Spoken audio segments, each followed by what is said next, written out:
Yo dude, how's it going? How's Tulans? Ooh, okay. Are you teaching a class?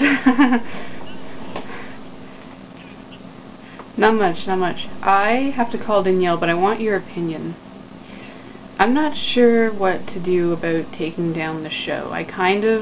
Basically I think my two options are like, take down today, or take down Sunday with Danielle really early in the morning. Not really early, but like 10. I got an email from, and that Laird's going to be at the gallery on Saturday, right? Yeah, but this is what I'm kind of worried about, is like, if I don't show up on Saturday and Laird tells,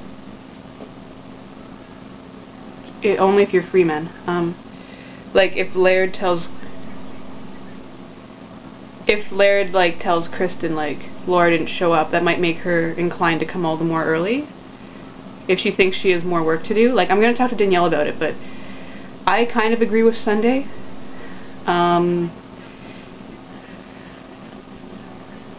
Yeah, I'm gonna try and call her again, but thanks, I appreciate your input on this touchy subject matter. Okay, bye-bye.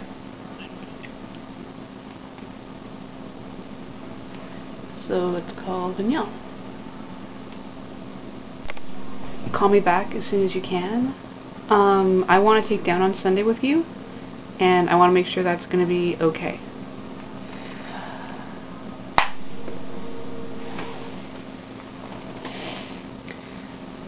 So, right now, the way things stand is I'm taking down on Sunday.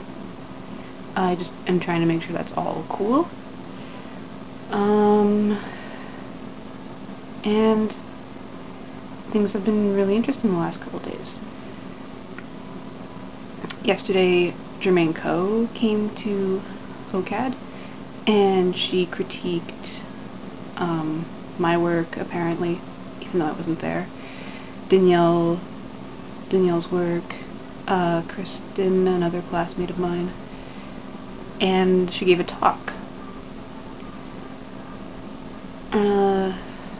Danielle called me around 11 yesterday, saying that she was talking to Jeanette, who's now become quite concerned, and she's a little bit suspect as to why I'm not communicating with Danielle, or supposedly I'm not communicating with Danielle. She's really getting kind of in Danielle's face, not in an aggressive manner, but she's concerned, I suppose. And this is what Danielle told me happened. She walked into our thesis studio where she found two of our colleagues staring at my desk. They turned to Danielle and they said, "Where's Laura?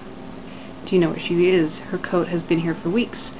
And I'm kind of happy that my coat is acting as that type of device, as a symbol for my missing body, if that makes sense. It's almost transubstantiation in a way, that the coat is left there as a sign as my somewhat missing body, and the potential still exists that I might return, if not for my coat. Danielle was saying, "I don't know where Laura is. I'm really getting concerned. She hasn't been responding to emails or phone calls or anything like that." And this colleague took it upon herself and said that she is going to call my mother and find out what's going on. This has not happened yet. In fact, I got an email from this colleague, actually, just to make sure that I take my work out of the gallery as soon as I can. And I can appreciate their concern because they are the next show, and I will be doing that, obviously. I'm not gonna make them take it down. That would be unfair. Yeah, it's really, really interesting. I only have 2 more weeks of this performance, which in a way is good. I was thinking of stretching it till the 30th, but I just can't. well, that's not exactly true. Um, I have selfish reasons for cutting it off early, but it also makes a lot of sense because the day I come back is our last class. Not the papers due the week after. And it's a good chance, it's our last discussion. We're going to be discussing performative and conceptual art practices, apparently. So that's perfect, right? And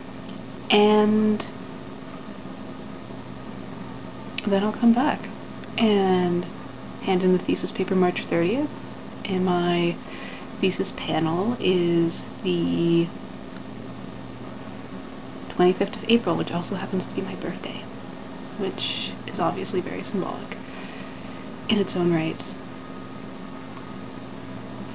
So I will be back. I have to clear up how the show is going to be taken down. I'm still working on that stupid mechanical cat. It's driving me a little nuts. And I think, I'll just say this on the side, like, I think what's pressing about the jacket too is yesterday was the 1st of March and it came in like a lion because we had a huge snowstorm. I was stranded actually at Rachel and Eric's place for a little while. And I think that's kind of what's making people raise their eyebrows a little bit, is that the weather's been so extreme and they don't know where I am, and my coat, which is usually a symbol that I am there, is clearly misleading, and that I'm not around. So, because of the snowstorm though, I missed my meeting with June Pack, and I need to clear up some stuff for her class. Otherwise, things are going well for the most part. I'm a little stressed out, and I've started writing the thesis paper. I'm only at like 800 or 900 words, and I think the max they want is like 2,000 to 3,000, I forget. I could write 30,000, and I do want to write 30,000 someday. But yeah. So that's how things have been happening. And I just realized this, but I'm coming back March 15th. And even though most people are watching this video after the fact, I find it very interesting. The date that I'm coming back is the day that Julius Caesar was assassinated, and they always say, beware the Ides of March. And that's exactly what I'm going to say now to conclude. It's not exactly foreshadowing, this is all going to become very apparent later, but I will say, beware the Ides of March.